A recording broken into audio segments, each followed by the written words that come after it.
Irrigation ఉద్యమానికి మూలాధారమైంది. ఇప్పుడు మన ముందుకు కదిలి వస్తోంది భారత జాతీయ పక్షి నాట్యమయూరి నెమలి కిలకిల రావాలతో, జాతీయ జంతువు పులి గాండ్రింపుతో అటవీ శాఖ శకటం.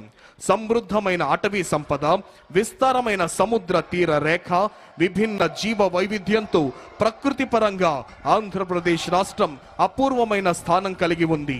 అడవులను అభివృద్ధి చేయటం, నీటి వనరులను సంరక్షించడం, వన్యప్రాణులను రక్షించడం, జీవ వైవిధ్యాన్ని కాపాడటం ద్వారా సురక్షితమైన సుస్థిరమైన ప్రకృతిహిత రాష్ట్రంగా ఆంధ్రప్రదేశ్ను తీర్చిదిద్దే లక్ష్యంతో కూటమి ప్రభుత్వం ముందుకు వెళ్తోంది.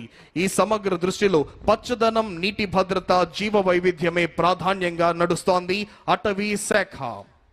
అదిగో ఇప్పుడు మన ముందుకు కదిలి వస్తోంది వ్యవసాయ శాఖ శకటం.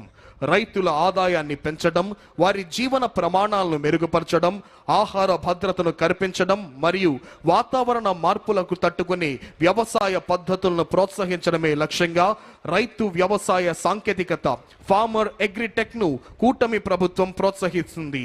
వికసిత్ భారత్ 2047 దార్శనికతకు అనుగుణంగా ఆంధ్రప్రదేశ్ ప్రభుత్వం రూపొందించిన స్వర్ణాంధ్ర 2047 దీర్ఘకాలిక ప్రణాళిక రాష్ట్రాన్ని సంపన్నమైన సమగ్రతతో కూడిన పురోగతించిన రాష్ట్రంగా తీర్చిదిద్దడమే లక్ష్యంగా పెట్టుకోవడం జరిగింది.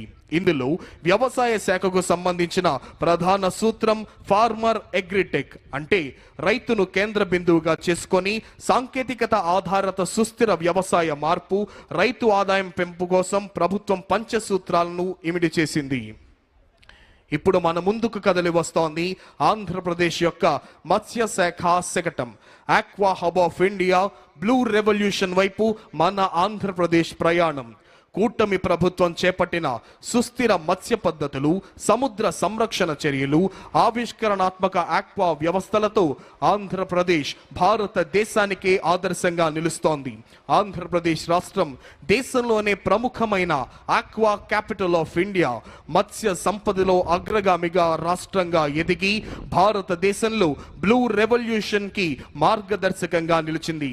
రాష్ట్రంలో చేపల పెంపకం, సముద్ర జీవ సంరక్షణ వంటి కార్యక్రమాలను ఈ శకటం మనకు చూపిస్తోంది. అదిగో ఇప్పుడు మన ముందుకు కదిలి వస్తోంది మౌలిక సదుపాయాలు మరియు పెట్టుబడుల శాఖ శకటం. Andhra Pradesh global best logistics. సమగ్ర మౌలిక సదుపాయాల అభివృద్ధి, బలమైన పోర్ట్ నెట్వర్క్, ఆధునిక రవాణా వ్యవస్థల ద్వారా రాష్ట్రాన్ని గ్లోబల్ లాజిస్టిక్స్ హబ్గా తీర్చిదిద్దే దిశగా దృఢంగా ముందుకు